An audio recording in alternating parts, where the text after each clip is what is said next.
Hi, I'm Chris. Thanks for spending the time to click on the video, and I hope that you can get something from this video on why I found my meaning of life. Uh, Before I get into it, I think it's important that I tell you a little bit about myself and what kind of led me to find my meaning of life. Um, every one of us are born with these unique, amazing characteristics that we're all born with. Um, and for myself, one of the things was that I was always really uh, headstrong and always was wanting to learn everything I could learn.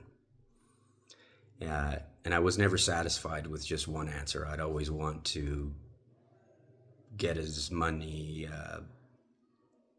information as I could about whatever I was interested in. I was really interested in everything. And and then the other thing was that I really loved passing on whatever I learned. That was just what I was born with right from the beginning.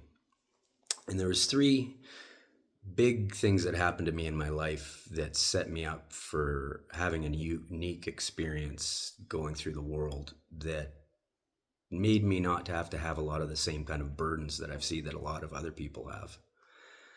Um, Two of the events involved my mom and one involved my dad. So the first one, um, I was young, just I think grade one it was, and it was a Sunday, and we had a clothes closet that filled with winter clothes and a whole bunch of vacuum cleaner and stuff like that. And it was a Sunday, and I was pushing my way through all the clothes to try to make a little fort in the back of the clothes closet. And as I was pushing my way through, kind of like the Lion Witch in the wardrobe, I heard this little jingle in one of the pockets. And so then I reached inside the pocket and pulled out some Kleenex and some change.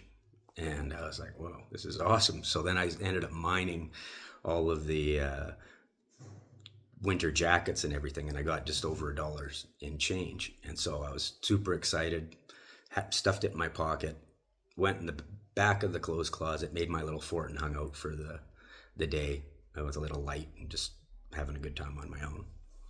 And I was super excited for the next day when school happened. And I was just at the age where I was walking to school on my own.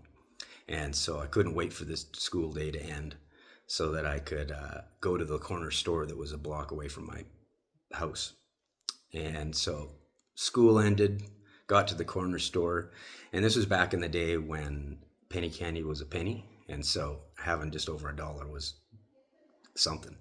So I splurged and bought some 5 cent and some 10-cent candies, but I had like a good bag of loot.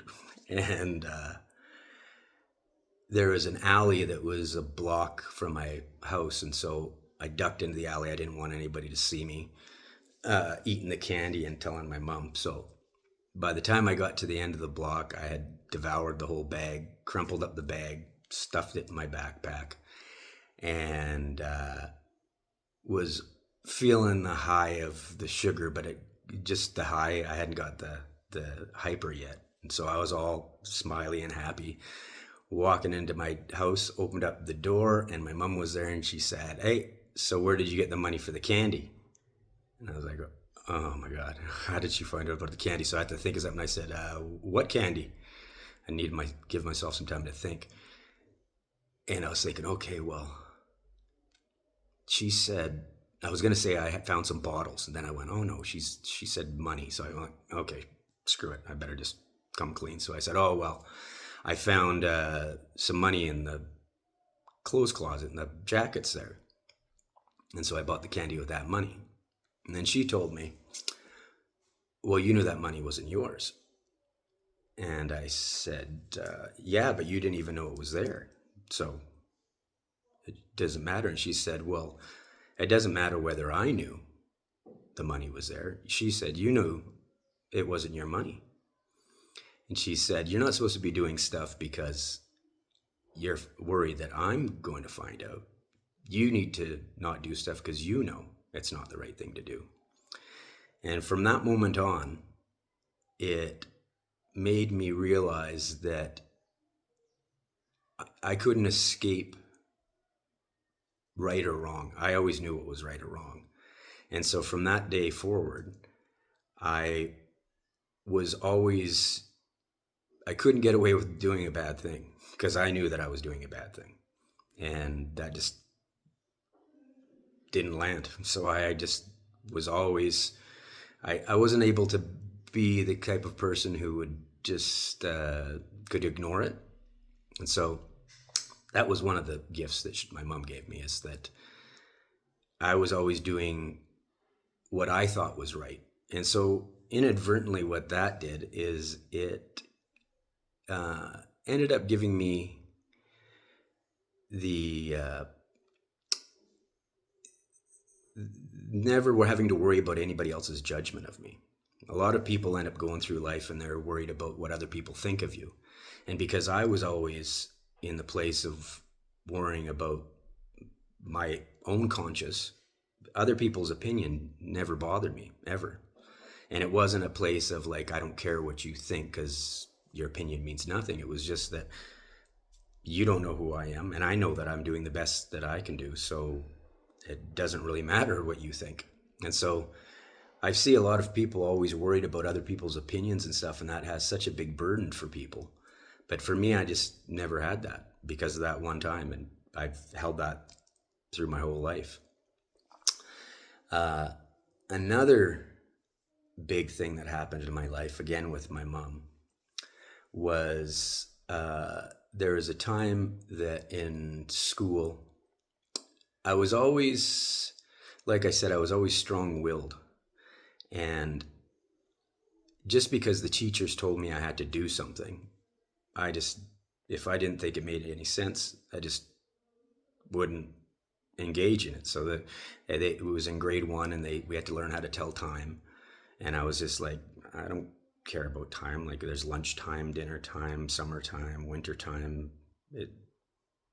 Finding out what the clock meant didn't mean anything to me. So they ended up thinking that I was really dumb. There's all these different things that they wanted me to do. And I was just like, well, I'm just not interested. I was really interested in learning other stuff, but those things, it just didn't mean anything to me. So I just really didn't care. And so what ended up happening is I was, much like a lot of people, I was labeled and classified as somebody who had learning difficulties. But I knew myself I didn't have any problems, but everybody around me thought that I had these problems.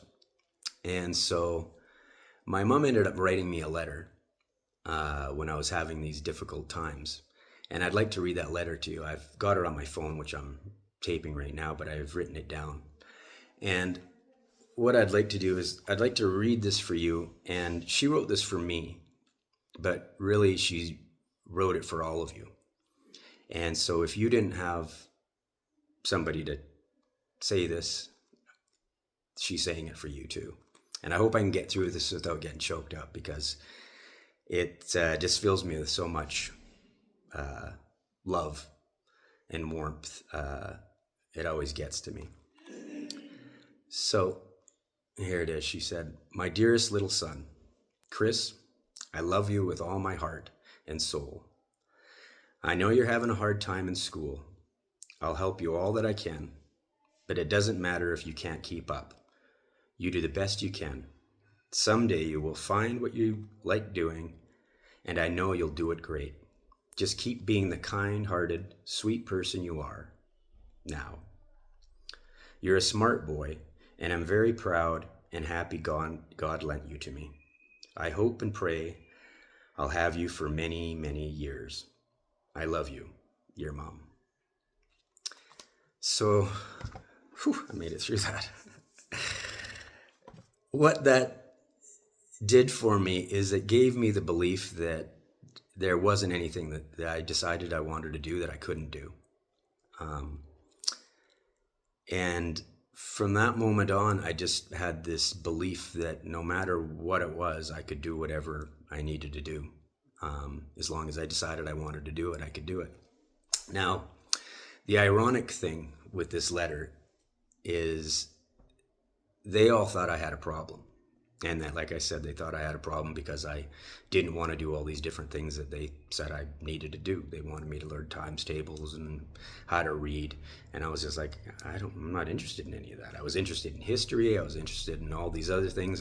But those things they didn't mean anything to me.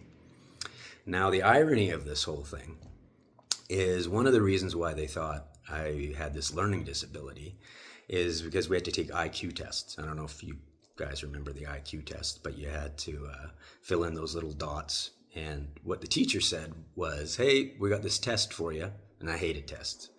And she said, there's a test here that you're going to have, but you're not going to get marked on it. And so I thought, well, if I'm not getting marked on it, I don't care. So what I was doing is I was just making like little patterns and little happy faces with the dots and everything. And so when they mark it, they just put a little grid on top of it, and they didn't notice that I was doing all these little patterns and little happy faces and stuff. They just saw, oh my God, this kid's just dumb, so stupid. I was like worse than Chance because I just wasn't filling things out because I was making patterns and I'd skip things and everything. So they had labeled me as a person with a learning disability. But because I knew I didn't have a learning disability, it kind of didn't affect me. And I know that there's a lot of people who were labeled, and those labels really crushed them. But because I had this knowing, and that I just knew that it wasn't a problem. And so all these different times where I would have been shamed, like a lot of people have been shamed, like they would call me up in class and say, oh, Chris, it's time for you to go to learning assistance. And so normally for most people, that's kind of like the walk of shame. You'd have to get up from class and you'd have to go out, and I'd go to the special class with the person. But for me, I loved it. I was like, I don't have to do the schoolwork, all the stuff that I didn't want to learn. I could go hang out with this lady and have fun and just do whatever we were doing. So it didn't land. There's so many of you I know that have had that same kind of experience, and you felt a lot of shame and felt ostracized and different, and it's really hurtful. But for me, that just didn't ever happen. And then this is the irony: when my mom wrote me this letter, it was in grade 6, and so what happened was in grade 6, we once again had these IQ tests, but the only difference this time was the teacher, Mr. Dion, explained to the class. He said, hey, everybody, we're going to do this IQ test. And this IQ test, it's a measurement of how you compare to other people. And so I thought, oh, I want to know how I compare to other people. So it was the very first time that I actually did the test. And so when I did the test, it was well above average. I wasn't genius or anything, but it was well above average. And so the whole school, all the teachers thought this teacher was just brilliant, that he had like turned this dumb kid into this way better than average kid. And it was hilarious because everybody thought, oh, this guy's like the Messiah. And I remember walking past the teacher's room, and they were all congratulating Mr. Dion, saying, wow, can't believe that you were able to teach this kid all of this so that he's not dumb anymore. So I always got a kick out of it because everybody else thought that I had a problem, but I knew I didn't have a problem. And so it was just, so I can really empathize with a lot of different people, how you felt less than, pushed away, like just felt that you couldn't keep up. And a lot of the time you were the same as me. You were just not interested in it. I was one of those people that would also be classified as ADHD, which in my opinion is kind of a superpower. It wasn't that I couldn't focus or anything. It was just I was bored with the crap that they were teaching us. Now, if you gave me something that I was interested in, I'd totally focus because I loved learning everything. It doesn't matter what it is. My whole life, I was just one of those people that never defined myself on what I wanted to learn. It was, I like everything from Bigfoot to Beethoven, like everything. And so I was always a sponge for knowledge. I always just love learning stuff. So that was a great moment that my mom instilled in me, that anything I wanted to do, I could do if I set my mind to it.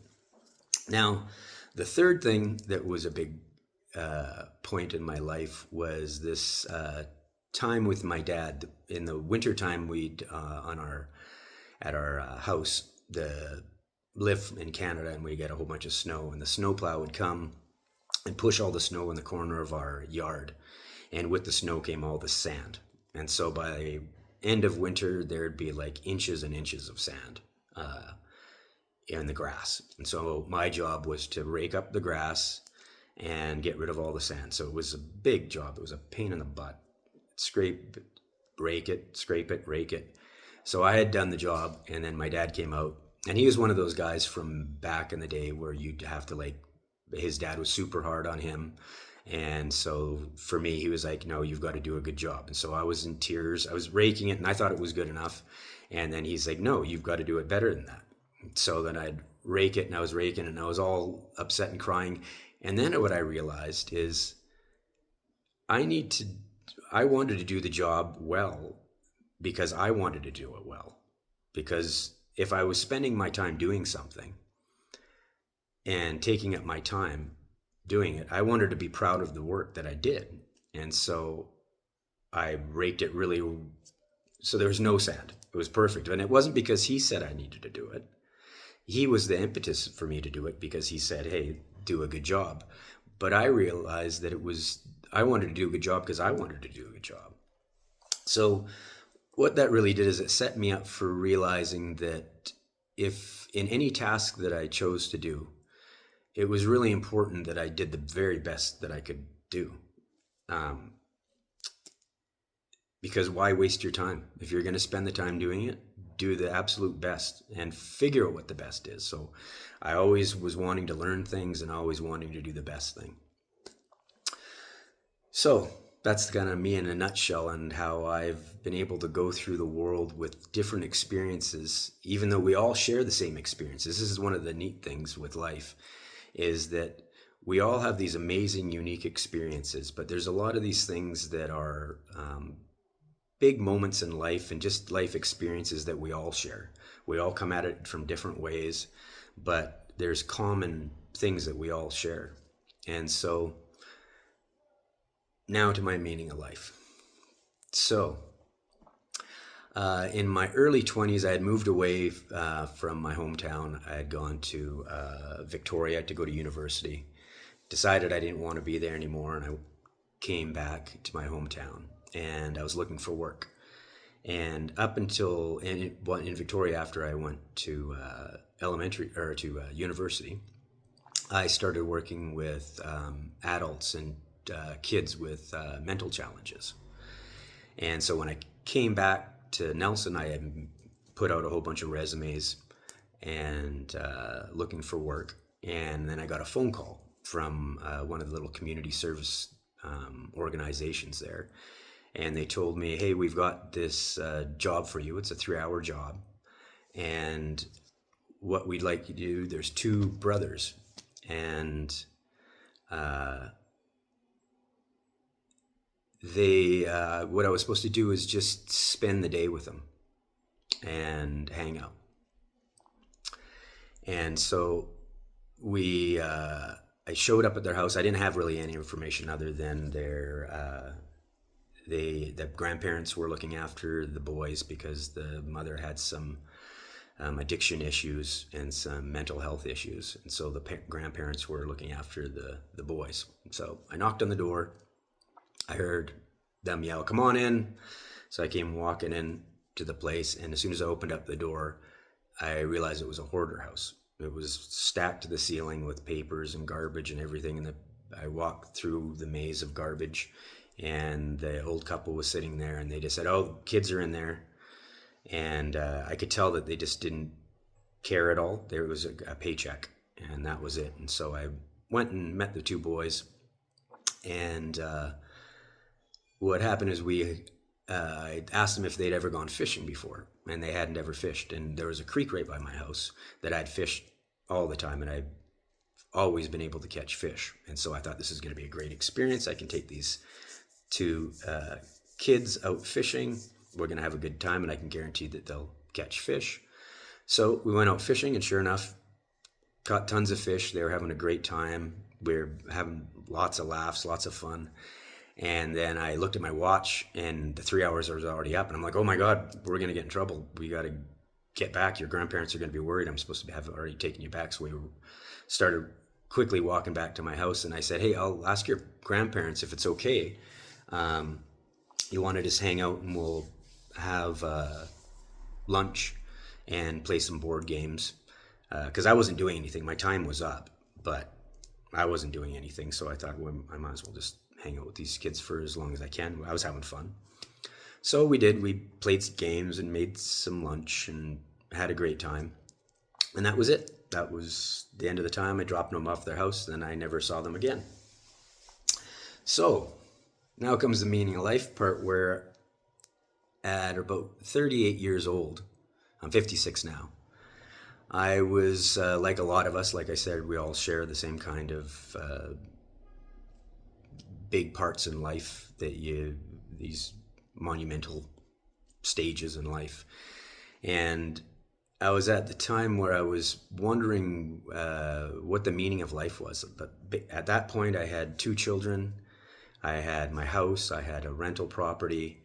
Everything was going great. And I'd always wanted to have children because I wanted to be able to teach them everything that I had learned in my life. And so in doing so, I would be living on with my kids. And that's so I would kind of never die, because you could instill everything that you've learned and impart it on them. And so then I would actually be still living on. But I was sitting there thinking, you know what, that's just not big enough. I wanted to have a bigger impact on that. And so I was sitting there and I thought, you know what, I think what my meaning of life is that I want to have as much impact, meaningful, real interactions with everybody that I come in contact with. I want to be able to share any experience and just not have casual interactions. Like, so if somebody says, oh, how you doing? And you say, oh, fine. If I saw that they didn't look like they were fine, I'd spend a time and I'd say, oh, well, it looks like there's something wrong. And we'd end up having conversations, and I'd just spent my whole time doing that, just deciding that that's the thing that I wanted to do. And so what ended up happening, I thought that was what my meaning of life was. And then it happened that I went into Nelson, the town that I didn't live in. It was a half hour away. And I happened to be walking down a street that I rarely have walked down. I hadn't walked down it since I was a little kid. And as I was walking down the street, I saw this young man in his early 20s walking towards me. And as he got closer to me, he said, Chris, do you remember me? And I was looked at his face, and then all of a sudden I could see the little boy and the man. And it was one of these boys that I'd spent the day with. And he said to me, I just wanted to let you know that day changed my life. He said, I realized that life could be different, and it wasn't the way that it is. Like, I get goosebumps I've told this story so many times to so many people, and I never stop getting goosebumps every time this happens. So what he said is that he realized that life could be different, and that he was a heavy-duty mechanic, that he had 2 children, owned his house, and that everything was going great. And I've known from working with the people in that kind of situation that that's such a hard thing to do, to get out of that. And what that really told me, that was a gift from God, from the source, whatever you want to say. That was the confirmation that, yeah, you've chosen the right thing. This is what you're meant to do. And And then from that point on, I've just always done that. I've had real meaningful conversations with everybody that I've come in contact with, and I try to share anything that I can to make somebody's life feel better. Now, what I realized later on, it was about 10 years after that, is that realized that that wasn't even big enough. I was happy to have those interactions with people and to have these real meaningful conversations and everything, but I wanted a bigger impact.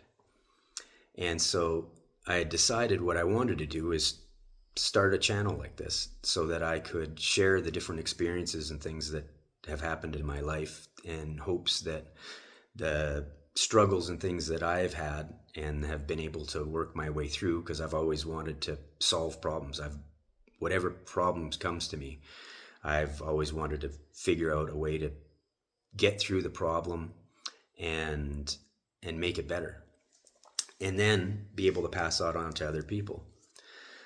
But I discovered that, like I said, 10 years ago, and then what's happened is, in the meantime, I've just been going through the most outrageous, hard life struggle that you can possibly imagine. And you'll end up finding out, I'll go into that longer or talk about that, so that I can pass that on to everybody, the lessons that I've learned. And I'm looking forward to doing that. And I'd just like to thank you for spending the time listening, if you've managed to stay this whole time. I hope you got something out of it, and I'm going to continue to put out these videos and pass on everything that I've learned, in hopes that it can help you, so that the struggles that I've gone through, you won't have to go through, or at least it'll make it a little easier for you. So thank you, and I hope you all have a happy day. Take care. Bye-bye.